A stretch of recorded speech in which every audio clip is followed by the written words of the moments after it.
two parts. One is when I'm feeling the acute loneliness, and you suggested this imagination. Maybe I'm curious as to other actions towards self-love in the loneliness moments. Mm-hmm. And also, is seeking other to sort of fill that loneliness a distraction from using that loneliness to find self-love? It doesn't have to be, if you're aware of yourself in the meantime. Because other people are just another symbol to trigger the frequency that you wish to experience. So it can actually help, in that sense, to change your frequency. But in the long run, if you're not learning from that, if you're not seeing that it's triggered within yourself, if you're not using them just as a symbol to trigger how to become more aware, how to realize more of the frequency that you experience when they show up, to see that it's happening within yourself, within your own consciousness immediately, and that they're just a symbol for you to say, now I can allow myself to not feel lonely, or to feel some other state of being. But you're giving yourself permission. So anything, even, changing your environment to trigger that frequency can at times be helpful. I would minimize that, because usually it becomes another drug chase. However, when it does happen, when it does show up and you do feel relief, oh, thank God that you're home, or thank God that, or you're just calling up a body or whatever. If you're changing your environment to feel better, then do learn from it. Like, be really aware of what's happening there, so that in the future you can trigger that frequency without needing to manipulate the environment or your field of perception. You're just instantly shifting, or just instantly seeing the love that's there. Does that make sense? Yep. The more you surrender to that aloneness, which happens the more tired you get of feeling lonely, feeling the story of loneliness, the more tired you are of pretending to be lonely, because you're never really lonely. But to pretend to be lonely, every story of loneliness is a pretending to be lonely. So the more you grow tired of that state of being, the more you really don't want that anymore, the more you'll surrender into your aloneness, and the more palpable it becomes. It's like a blanket that you start to be sucked into.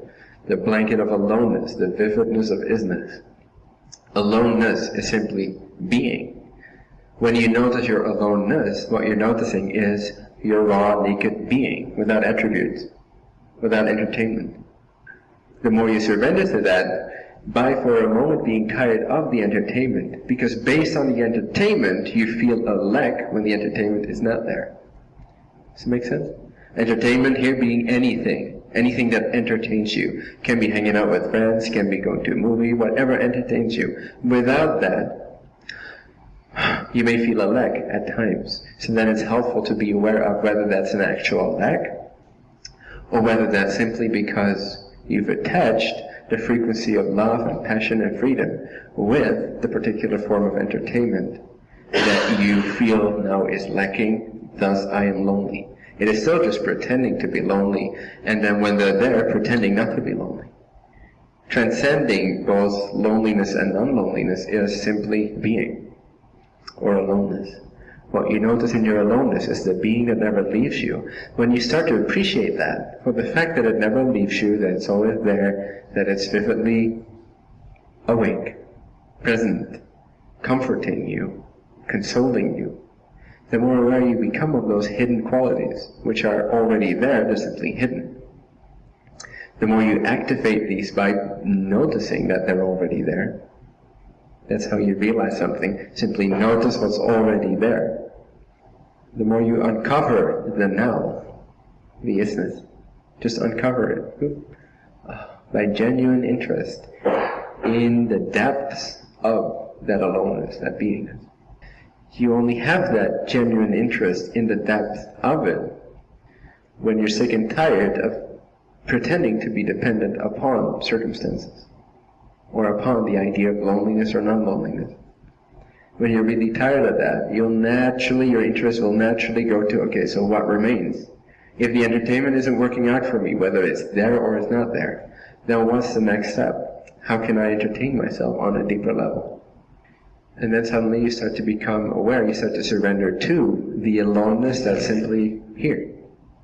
And you drop your world view for a moment, your consciousness of other people, your ideas of other people, and all that remains. And what sort of is like it's expanding, it's like it's becoming more palpable, more in your face. More here suddenly. It was already here, but you're making more obvious that which was already so obvious by simply surrendering to it. And again, like I said in the beginning, it's like marinating a chicken. The more you surrender into it, the more you uncover these hidden qualities of love and never being alone, always being connected, those kind of states that we long for, the ecstasies that we desire. The more we give ourselves to that which contains all of these hidden qualities, the more those will no longer be hidden. Does that make sense? It does. Is it too abstract? No. You asked for another way to evoke the love in the state of loneliness? Is that answered, or are you still left with so now what? No, it answers the question. I'm just wondering if it's going to work or not.